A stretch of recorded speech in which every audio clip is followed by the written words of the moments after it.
Welcome everyone. Welcome to the online science tutorial for standard 5 today. The topic is respiratory system.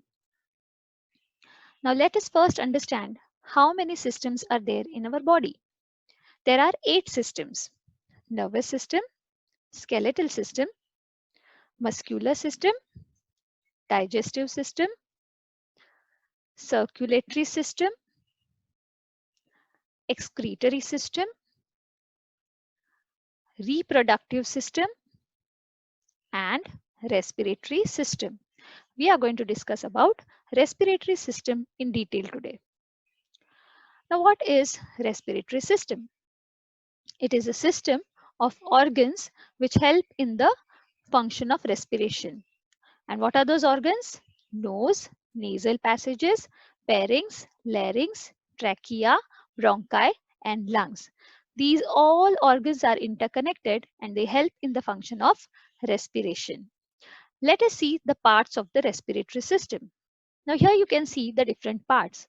First is nose or nasal cavity through which we inhale. Then is mouth or oral cavity. Then pharynx or the throat. Larynx, which is also called voice box. Trachea or the windpipe. Lungs, bronchi, bronchioles, alveoli, which are also called air sacs, and the diaphragm. These are the parts of our respiratory system. Okay. Now let us see what are the functions of our respiratory system. What does it do for us? First thing, it helps us to breathe, right? When we breathe in, it is called inhalation. And when we breathe out, it is called as exhalation. So respiration helps us to breathe. Second is, when we inhale, what do we inhale? We inhale oxygen and we exhale carbon dioxide. So respiratory system helps us to provide oxygen to the body and releases carbon dioxide. Third function is it provides energy to our body. How? Oxygen reacts with the digested food and converts it into energy which the body needs and releases the carbon dioxide from our body. So these are the three main functions of our respiratory system. Now let's see how these organs are working, how they are interconnected. The major organs are nose, then the trachea or the air tube or windpipe, and the pair of lungs. Let us see how they are interconnected. Now this trachea is further divided into two main branches which go to each of the lungs, that is bronchi. And these bronchi are further divided into tiny branches which are called as the bronchioles. Bronchioles are further divided into smaller tubes which are attached to the alveoli or the air sacs. This is the place where the exchange of oxygen takes place. These alveoli are surrounded by blood vessels or the blood capillaries. These alveoli or the air sacs have very tiny and thin walls which are very transparent like, and they help to exchange the gases. Let us see the cross-section view of the lungs. What is meant by cross-section view? If we cut the lungs vertically, this is how it is going to look like. Here you can see the trachea is divided into bronchi, and the bronchi are further divided into multiple branches, that is bronchioles. Bronchioles are connected to the alveoli, and the alveoli are surrounded by blood vessels or the blood capillaries. Now let us see how the respiratory system works. Here I am going to show you one alveoli sac, okay? And let us see how it functions. Now this alveoli sac is surrounded by a blood vessel or a blood capillary. You can see here the red and blue tube. Inside the blood capillary, there are red blood cells, and the red blood cells absorb the oxygen from the air sac. You can see from the red arrows, oxygen is entering into the red blood cells, and the blue arrows show the carbon dioxide are being released out by the red blood cells inside the air sac. And from the air sac, then they are exhaled out of the body through the nose. This is how the respiratory system works. The red blood cells are the main components of the red blood vessels which carries out the exchange of the gases. And then the blood which carries the oxygen is called as oxygenated blood. It goes from the lungs to the heart, and the heart pumps it to different parts of the body.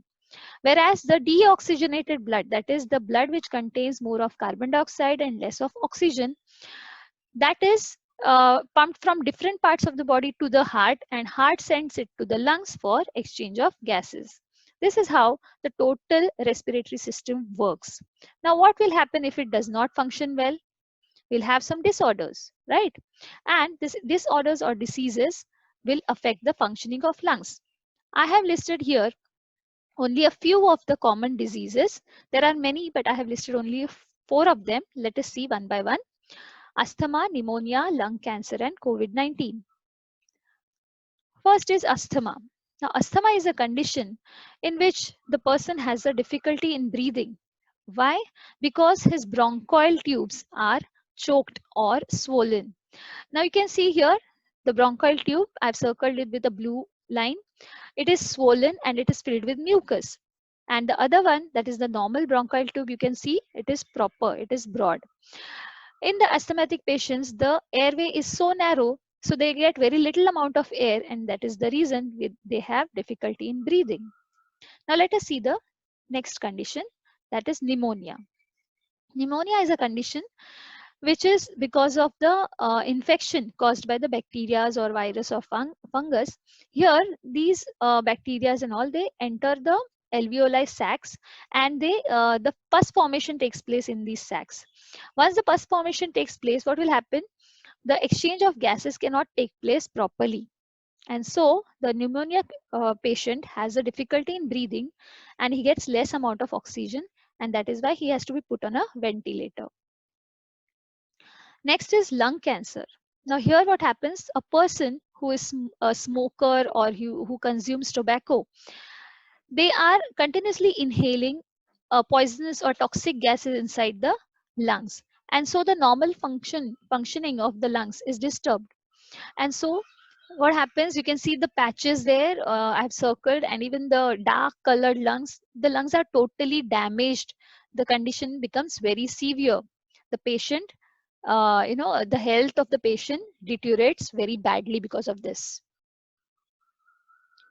Next is COVID-19. Now this is a disease which has spread worldwide now, and it is infectious disease. It is caused by the virus, which is coronavirus. Now here again, the virus attacks the alveoli sacs where the exchange of gases take place.